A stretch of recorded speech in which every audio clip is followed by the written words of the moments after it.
Obama apparently raising a lot of concerns directly over the direction of the Biden campaign. This was a report from the Washington Post, which again, it's interesting not only what's said in this report, but also the fact that it is leaked to the press is totally in and of itself interesting and very intentional. Put this up on the screen. Former President Barack Obama has raised questions about the structure of President Biden's re-election campaign, discussing the matter directly with Biden, telling the president's aides and allies the campaign needs to be empowered to make decisions without clearing them with the White House, according to 3 people familiar. The headline is Obama worried about Trump urges Biden's circle to bolster campaign. I'll read you some of these details because they are interesting. On that first part where he's saying like people need to be empowered, this is something Biden is a famous micromanager. He's the worst combination of micromanaging and indecisive. So, and he relies on this small circle of advisors who've been with him since the 80s. And so even when he brings in someone new to the circle, like he doesn't delegate responsibility to them and they're completely disempowered. So they're over in Wilmington on the campaign. The people he actually trusts are in DC. And so there's this huge disconnect, which has apparently, according to Obama in this report, completely hamstrung the campaign. And it's a very different model from what the Obama campaign did in 2012, which, listen, whatever you think of him, the man ran 2 very effective campaigns in 2008 and 2012. Couldn't get anybody but himself elected, wasn't good at that. But in terms of getting himself elected president, he was very effective. All right, more from the report. Obama grew animated in discussing the 2024 election and former President Trump's potential return to power, and has suggested to Biden's advisors the campaign needs more top-level decision makers at its headquarters in Wilmington, or it must empower the people already in place. Obama has not recommended specific individuals, but he has mentioned David Plouffe, who managed Obama's 2008 race, as the type of senior strategist needed at the Biden campaign. So he's saying like, I'm not sure you got the right folks here. Maybe talk to some of my people. Maybe you'll do better. Very arrogant guy, but anyway. Obama's conversation with Biden on the subject took place during a private lunch. Recently, during the lunch, Obama noted the success of his own re-election campaign structure when some of his top aides, including Axelrod and Messina, left the White House to take charge of the re-election operation in Chicago. That's a sharp contrast from Biden's approach. He also recommended Biden seek counsel from Obama's own former campaign aides, which Biden officials say they have done, people said. And they also quote Alyssa Slotkin here. Well, this was not a direct quote. She denies that she's concerned about the re-election campaign, but she's running for Senate in Michigan, and she has apparently expressed concern to allies she might not be able to win if Biden is at the top of the ticket. So there are a lot of Democrats who are freaking out. Even Biden, this was kind of remarkable to me, Saagar, and just shows you what kind of a quote-unquote leader this man is. Even Biden's frustrated by his public standing, frequently complaining about his low poll numbers in private conversations with aides. In one meeting, he demanded to know what his team and his campaign staff were doing about it. Dude, maybe it's not their fault.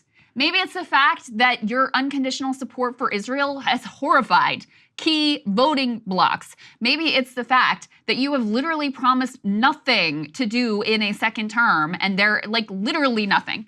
And you have given people no reason to vote for you. Maybe you need to look a little bit at your own actions here rather than thinking that a new message or a new advisor is going to really be the thing that does the trick here. It's so far beyond that. Go to the grocery store once. Like that's all it takes. I see people all the time at the grocery store with coupon books. You know, I've told you this previously about how YouTube channels about grandma's cooking Great Depression recipes are more popular than ever right now. Just, you know, if you like to like look at recipes or whatever, go on Instagram or, you know, any of these other places and scroll through your reels. You know what half of it is? It's like how to feed a family of 5 on $100 from Costco. And look, that's always one of those, like, that should always be popular, but it has exploded because of inflation. It's horrifying.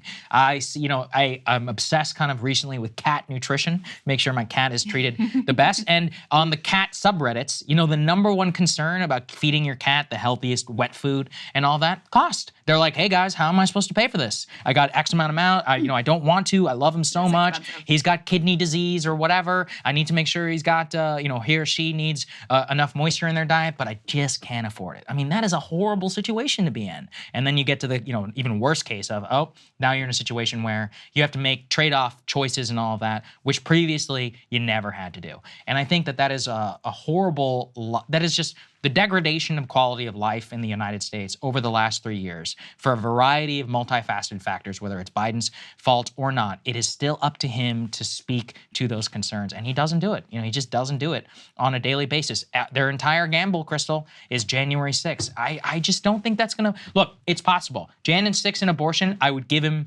at least to a 48% shot, just because electoral successes over the last couple of years have demonstrated that.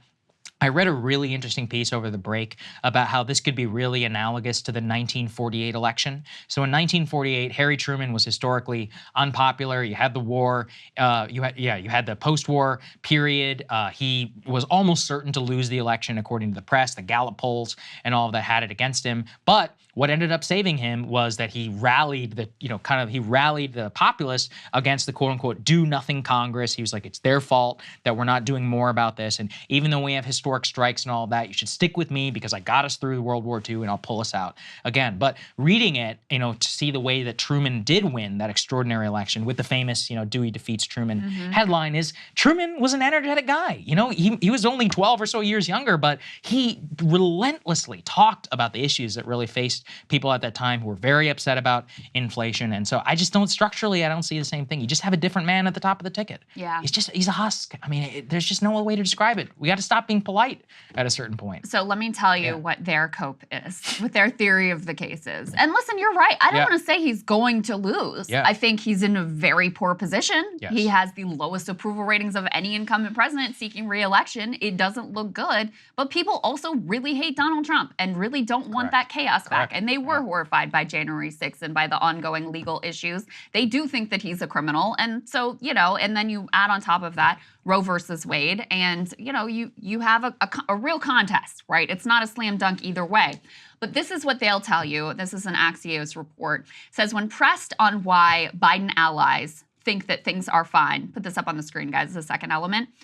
They say the war, they think, will be far in voters' rearview mirror by November 5th. Okay, I think that is insane. I do not think that they understand the break that they have made with younger voters. I think they are completely in a bubble if they think that's the case. Okay, so that's number one. Number two, by then, the economy will be so good, voters can't ignore it. Voter confidence, the hope is, will catch up with the encouraging macro signs. Also delusional. Also delusional. Because over the course of the Biden administration, what has happened? The social safety net constructed during COVID was systematically reduced and eliminated so that people have less money in their bank accounts. That happened on Biden's watch. Also delusional. Abortion rights. Now, this one, they have a point. Dems will be boosted by the anti-GOP backlash following the Dobbs decision overturning Roe versus Wade. Swing voters won't want to give Trump a chance to appoint another Supreme Court justice. As second gentleman Doug Emhoff has put it privately, Dobbs and democracy. That's the plan. Biden and allies will spend more than $1 billion telling voters Trump is terrible. Oh, they've never tried that before. In the end, Biden's inner circle contends. Most independents won't look themselves in the mirror on Election Day, then go vote for Trump. They go on to say they worry, though, people close to the White House fear there aren't enough people willing to give Biden bad news. And there's this sense of complacency that has come out, Saagar, in multiple articles, where because Biden sort of defied the odds last time, they think that all of this is just like hand-wringing and bedwetting and, oh, normal people don't care about these things and they don't really understand the landscape, and we do. And this is a very different situation than when you had Trump actually in the White House, when you had people feeling really horrified at his handling of COVID and upset about it, when you had on a daily basis reminders of why you didn't like this man being president. And I thought this was I saw somebody make this point on Twitter. I thought this was a really good point. The superpower that Biden used to have is the sense that, like, he's a nice guy and he's empathetic. That has been destroyed by what people see unfolding every day in Gaza. That's gone. Like, the sense that this is some nice grandfatherly figure who's not going to do anything terribly evil the way that you feel like Trump might, that's gone. You no longer have that advantage, especially with young voters. So again, I come back to, I think, especially with regard to their view of the war, that they think people are just going to forget it and it's going to be in the rearview mirror. If anything, after the worst of the hostilities, after the worst of the assault on Gaza is over, that's when people will actually reporters will be able to get into the Gaza Strip and actually document what has happened here and how unprecedented it is, and the lives that have been ruined, and the people that have been killed, and the long-term impact of the hunger that they're facing right now, and the disease, and the fact that Gaza, though already saying the entirety of the Gaza Strip is completely uninhabitable, unlivable.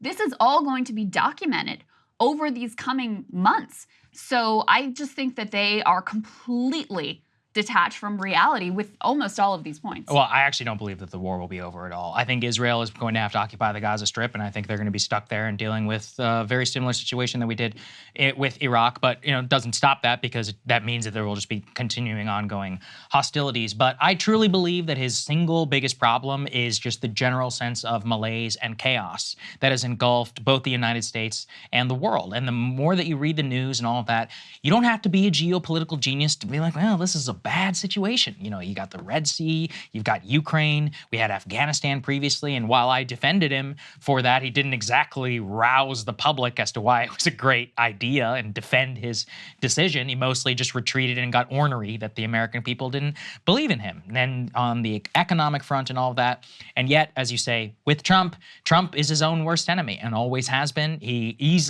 lost one of the most easily winnable elections in 2020 just from his shown sheer idiocy, and he has refused to drop much of that since. I wouldn't count him out, because I do think he's a very savvy political player, and if he returns to some of that 2016 energy, and you do have the husk of Biden up there, and you have the deep unpopularity, you don't need to win the popular vote. We all learned that in 2016. You could just win the Electoral College. So it's one of those where I see deep peril for Joe Biden, and I think that his arrogance from his campaign of 2020, he doesn't understand that it was not him. He got elected because of COVID. He got dragged across the finish line through circumstances that were out of his control. Yeah. And this time, COVID's not going to save you, my man. And possibly abortion will. But again, that's not something that you have done on anything. You should always try as if you're going to lose. There's this, great politicians.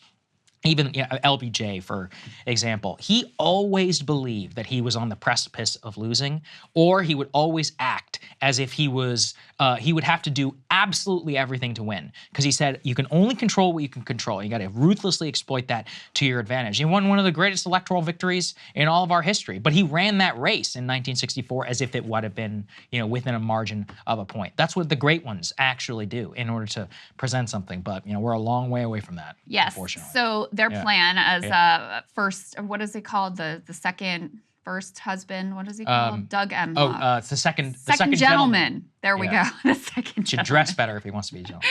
Anyway, as he put it, Dobbs and democracy, that's the plan. Well, Joe Biden did this big, highly touted speech near the anniversary of January 6th. Partly, this was sort of like the official launch of his actual campaign. And he is leaning into this democracy message, which I find extremely hypocritical, which I'll get into in just a moment. But let's take a listen to a little bit of what he had to say. I promise you, I will not let Donald Trump and the MAGA Republicans force us to walk away now. A determined minority is doing everything in its power to try to destroy our democracy for their own agenda. The American people know it. And they're standing bravely in the breach. Remember after 2020, January 6th insurrection to undo the election in which more Americans had voted than any other in American history? America saw the threat posed to the country, and they voted them out. In 2022, historic midterm election, in state after state, election after election, the election deniers were defeated. Now in 2024, Trump is running as the denier-in-chief, the election denier-in-chief. Once again, he's saying he won't honor the results of the election if he loses. Trump says he doesn't understand. Well, he still doesn't understand the basic truth. That is, you can't love your country only when you win. Now, how are you going to claim to be the guardian of democracy when you and your party are actually right now canceling primaries, Democratic primary elections across the country? Put this up on the screen. This is just the latest.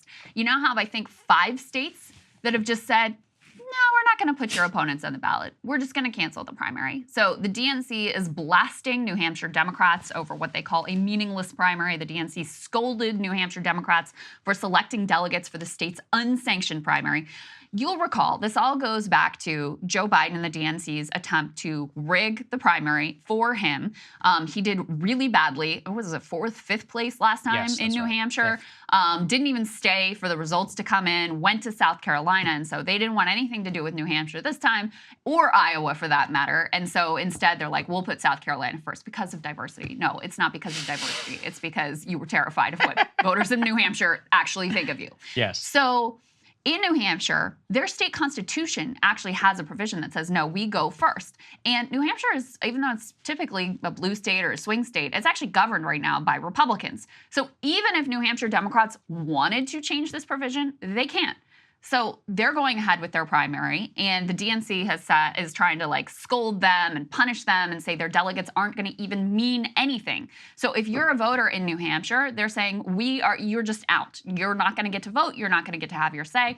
And there's a very awkward situation that Biden has put himself in where he's not going to appear on the ballot. So people who want to even select him have to write his name in. But again, what a hypocrite. How are you going to pretend like you care a bit about democracy when you have completely blocked any debates? It's not even clear he's going to debate Donald Trump, by the way, which obviously Trump should be debating the Republican primary as well. And you have actively had these states just completely even cancel their primaries. So, you know, listen, do I think the January 6th message has some potency? I do. Even though it's been a while now, you know, or 4 years later, I still think it has some potency. I do think it is a reminder of some of the worst things that people hated the most about Donald Trump. Is this sufficient at a time when voters are disgusted with you? When young people see you as enabling absolute atrocities and war crimes in the Gaza Strip? No. It's not sufficient, and you are a complete hypocrite. Yeah, I mean, the democracy point is one. Actually, shout out to Joe Rogan. Maybe he's been watching us or he's seen the news where he was talking about that recently. He's like, really? I can't believe he's been canceling his primaries. He's like, I don't like that at all. So, hey, that's good. But then he was like, Dean, who are you, fella? And I was like, you know, kind of a good news. Yeah, fair. Honestly, fair. Listen, I want to give credit to Dean. I didn't see it, but I saw that it had happened. I really didn't expect it to, because the first time we had him here, it was very, you know, we had quite a debate over Israel. I sort of thought that, you know, like we'd already had it out, but it got pretty feisty again. But listen, credit to him for coming back. At least he's willing to go out there and good for him. Make the case. I agree. The point is, people want choices. They deserve choices. If you really were so concerned about democracy, and if you really believe your own rhetoric about Trump being a direct threat to democracy, which I think is fair at this point, then you would actually care about putting up the best possible candidate to defeat this man.